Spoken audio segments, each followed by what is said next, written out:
के तरफ से ये नए मनुष्य की प्रतिष्ठा मानते हैं, doctor Prakash Khetan.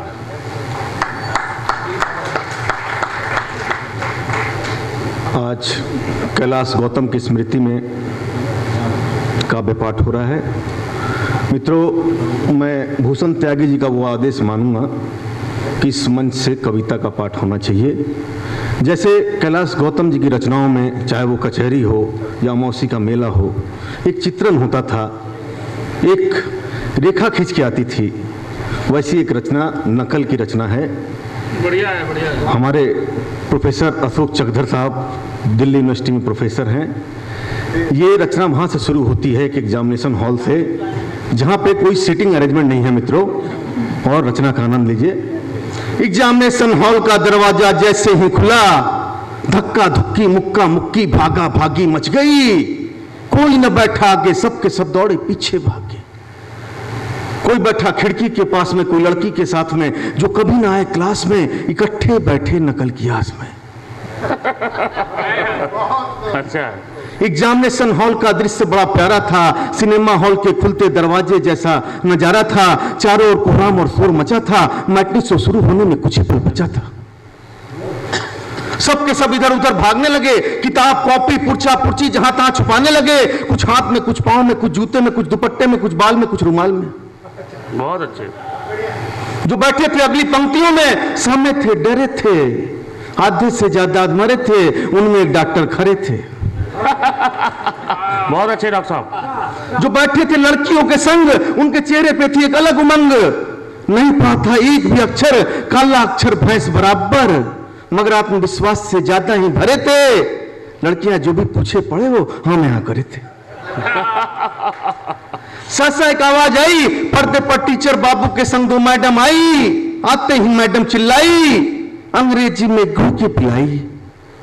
Please listen to me, you are not allowed to speak loud. Understand any doubt? Sir बोले I can kick you out. Paper शुरू हुए, मुश्किल से 20 मिनट भी नहीं हुआ था। एक छात्र अपनी जगह पे खड़ा हुआ था, मैडम बाथरूम जाना है। दूसरा पहले से लाइन में लगा हुआ था। एक जाता, दूसरा आता, दूसरा जाता, तीसरा आता, कोई थोड़ी देर बाद आता, कोई वहीं रुक जाता। 20-25 मिनट के अंतराल में एक ही छात्र चौथी बार बाथरूम से वापस आया। तब जाकर टीचर को माजरा समझ में आया। बता, दिखा क्या क्या लाया है? एग्जाम देने या दस्त पेशाब करने आया है? ऐसा कहकर लड़का झटपट पुर्ची मुंह में ठूस गया, भागकर बाथरूम में घुस गया। टीचर ने भी आओ देखा न तो टीचर भी बाथरूम में घुस गया। अंदर का नजारा देखकर टीचर का हाल बेहाल था। बाथरूम में सिनेमा हॉल के इंटरवल जैसा हाल था। क्या बात है डॉक्टर साहब, बहुत अच्छी। क्लास लेक्चर में तो कभी नहीं, मगर यहाँ पढ़ाई का गंभीर माहौल था। पूरा अनुभव बयान कर दिया डॉक्टर साहब ने। अंदर धूप अंधेरा, अंदर धूप अंधेरा था, तमाम नकलचियों का डेरा था। कदमों के आहट से हर कोई डर रहा था। कोई कैंडल तो कोई टॉर्च की रोशनी में पड़ रहा था। कोई मोबाइल मिलाया था, कोई हेडफोन लगाया था, कुछ नकल का अद्भुत यंत्र लाए थे, बगैर तार का एक संचार तंत्र लाए थे। कुछ पर्चा पुर्ची एक दूसरे को दिखा रहे थे, कौन सा लड़ा कौन सा फंसा एक दूसरे से मिला रहे थे। बहुत अच्छे डॉक्टर, क्या बात है। लड़कियां भी लड़कों से कम न थी। इस बार उठी रेखा और उसकी सहेली सुलेखा। मैडम ने दोनों को इकट्ठे जाते देखा। आगे आगे लड़कियां गई, पीछे पीछे मैडम गई। पूछने लगी रेखा, प्रथम विश्व युद्ध के कारण बताओ सुलेखा। प्रथम विश्व युद्ध के कारण बताओ सुलेखा। झटपट 2-4 कारण गिनाए, कुछ प्रथम कुछ द्वितीय विश्व युद्ध के बताए। सुनकर मैडम चिल्लाई, बौखलाई, का मुकद्दे है, तुम्हें नकल करते शर्म ना आई? दोनों को पकड़कर सर के पास ले आई। अब देखिए लड़कियों को देख के सर का मन कैसे बदलता है। और लड़कों सर बोले, लड़कों को हमने कान पकड़कर उठक बैठक कराई, बताओ तुम्हारे मर्ज की कैसे कही जाए दवाई। सुनकर लड़कियों ने चेहरा उतार लिया, एक रोना सा मुखड़ा बना के माहौल को संगीन सा बना दिया। झूठे ही सही मगर भरी आंखों से रेखा ने सर को देखा, नजर झुकाई, धीरे से मुस्कुराई, तब जाके सर को तरस आई। वाह, क्या बात है। गलती हो गई sir, please sir please. Sir become please and get them released. जब तक सीट पे बैठे रेखा, खिड़की से किसी ने एक चिट्ठा फेंका। दुर्भाग्य से निशाना चूक गया, चिट्ठा मैडम के पास जाके रुक गया। मैडम शेरनी की भांति चिल्लाई, खिड़की से किसकी चिट्ठी आई? सर भागे बाहर दौड़े, बोले बता कहां है नकल माफिया दो घोड़े। और किसकी इस खिड़की पे तेरे लड़के सेट हैं? ये कोई साधारण चिट्ठा या चिट्ठी नहीं, पूरे किताब की माइक्रो फोटो स्टेट है। एक छात्र की समस्या खास थी, प्रश्न आया।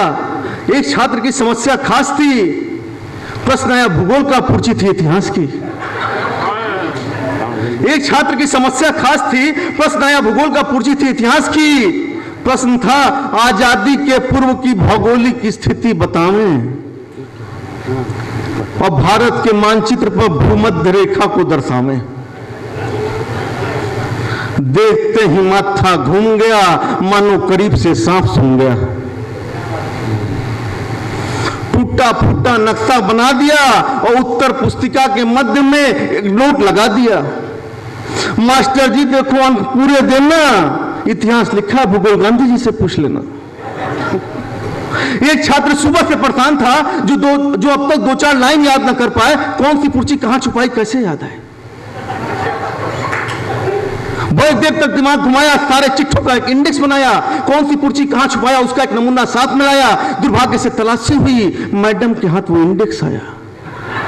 बहुत अच्छे लिखा था हडप्पा की खुदाई जूते में,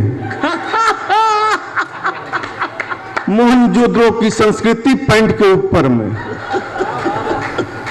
हल्दी घाटी की लड़ाई बेल्ट के पीछे में, मोहम्मद गजनवी पैंट के पीछे में, वो 1857 की लड़ाई बाथरूम में, ईस्ट इंडिया कंपनी की स्थापना क्लासरूम में। जोरदार तालियां मित्रों, जोरदार तालियां।